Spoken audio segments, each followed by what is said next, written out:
Shalom, shalom, shalom. Nous allons continuer notre enseignement de la journée. Nous étions arrêtés aujourd'hui.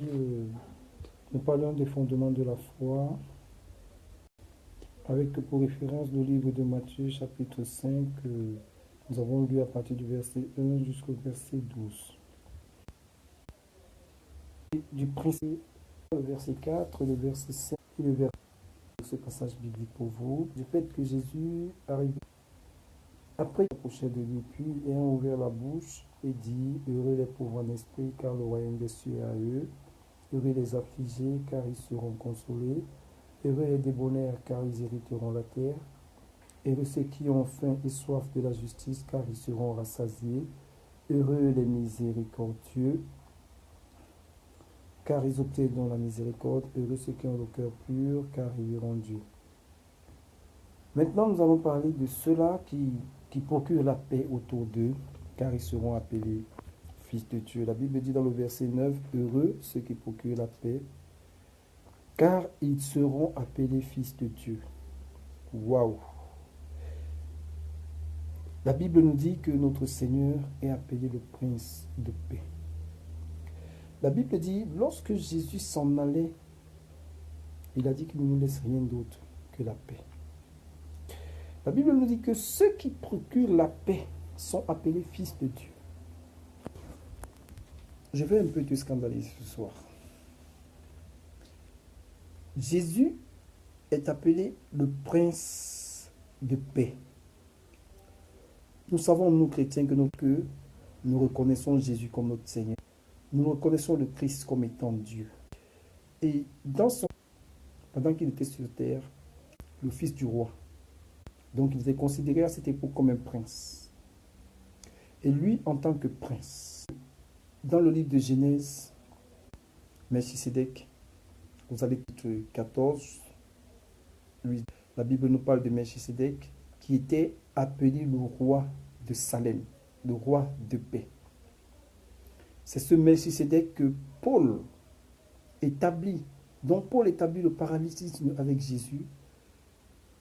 Paul, dans le livre de Hébreux chapitre 7, nous fait comprendre que Melchisédek, qui était le souverain sacrificateur à l'époque d'Abraham, il est celui qui a établi l'ordre de la sacrificature. Et Paul nous dit que Jésus est le souverain sacrificateur selon l'ordre établi par Melchisédek. Ça veut dire quoi? Jésus, roi de Salem, Jésus, prince de Salem, il te dit que toi aussi, si tu deviens un pourvoyeur du Salem, tu deviens quoi? Fils de Dieu, c'est-à-dire prince de Dieu. Amen. Le Seigneur veut nous parler d'une identité que nous devons acquérir pour être considérés comme lui. L'apôtre Paul dit que nous soyons avec Christ, c'est-à-dire nous sommes princes au même titre. Et Dieu ici nous dit que nous devons être cette attitude qui consiste en paix, qui participe à ce qu'ils sont des artisans de réconciliation, d'unité, qui ne sont pas là pour diviser, être considérés comme des... Jésus est venu sur terre, non pas pour... Il est venu séparer, parce que Jean-Baptiste, pour séparer la bonne graine de Dieu. Amen. Il viendra pour séparer. La Bible appelle Jésus dans le livre des paroles, qui est là pour séparer tout. Amen. Nous devons comprendre une chose, doit être à l'image de cette épée et le bien du mal en agissant pour la terre qui unissent par celle. Si tu veux être considéré comme fils de Dieu, sois dans les comme une personne unie les frères, soit comme un artisan de la paix, la réconciliation. Comme une personne que là où il y a la division, tu mets, il y a des conflits, tu amènes guerre, tu apportes tout ce que tu dois faire dans ta vie. Réconciliation, pour que tu sois considéré comme un fils de Dieu, un Dieu de réconciliation. Vous voyez, je dis que Dieu est un Dieu de réconciliation. Dieu lui-même s'est rendu compte qu'il y avait une grande et lui. Qu'est-ce qu'il fait? Il fait que ses principes. L'homme est devenu indigne de son royaume. L'homme est devenu indigne de vivre la vie éternelle. L'homme est devenu indigne d'être sauvé. Qu'est-ce qu'il fait? En tant que réconciliateur, en tant que roi de paix, en tant que prince de paix, Dieu engage un processus qui est simple.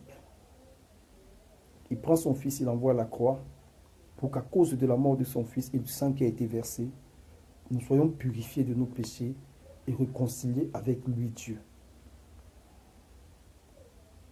Toi, tu dis, tu es fait à l'image de Dieu. Mais tant que tu n'as pas ce caractère réconciliateur, tu ne peux pas être réconcilié. Un fils de Dieu, une personne qui est à l'origine des rivalités dans les familles qui est à l'origine des intrigues à l'intérieur de l'Église.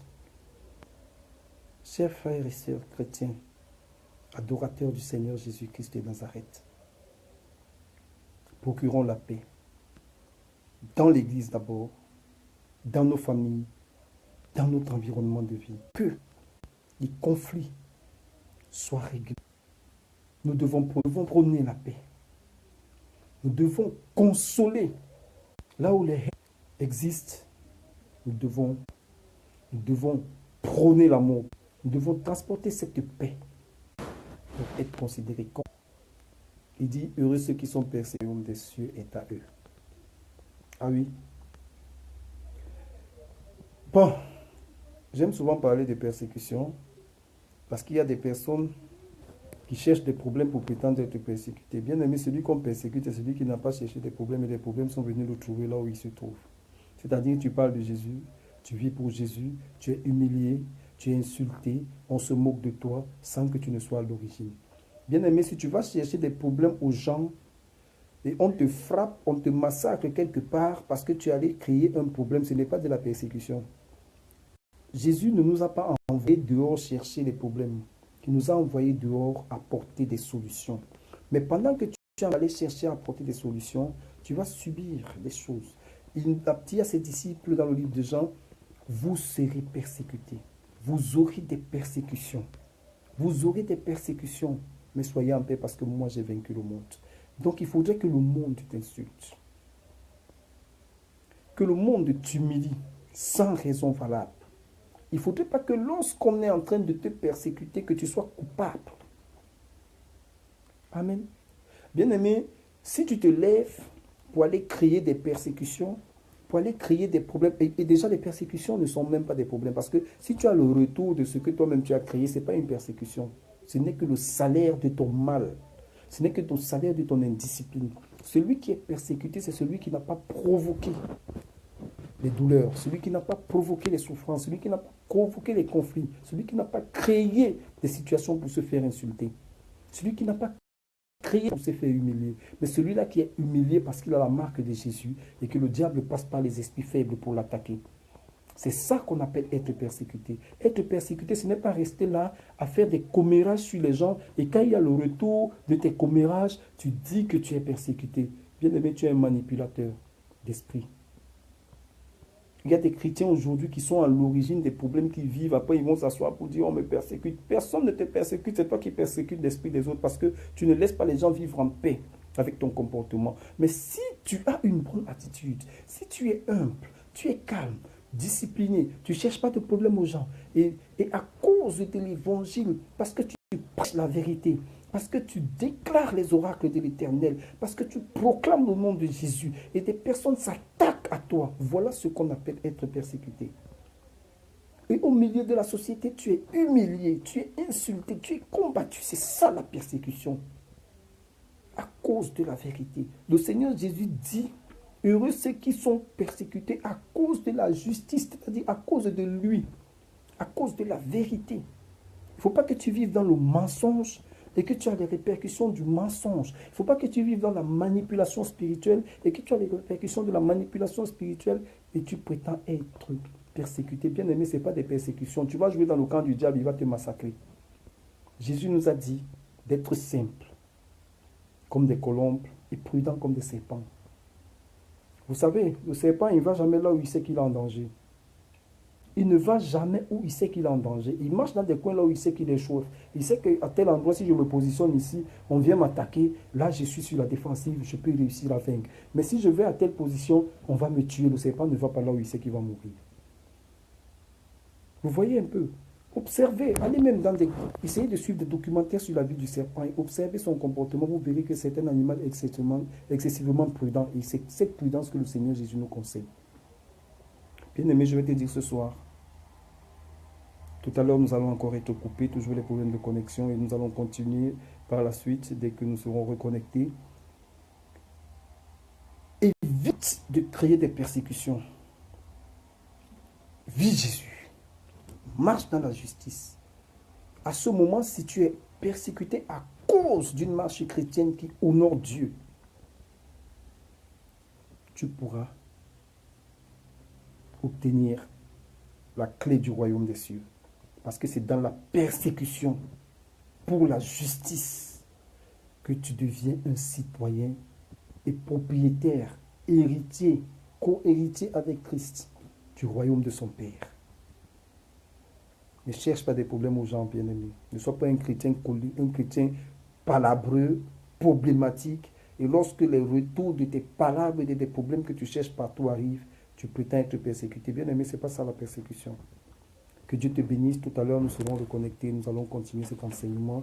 Je suis vraiment aujourd'hui j'ai beaucoup de difficultés de connexion. Et là, je suis encore obligé de couper à cause du réseau. Que Dieu te bénisse. Nous allons nous reprendre tout à l'heure dès que tout est rétabli. Shalom.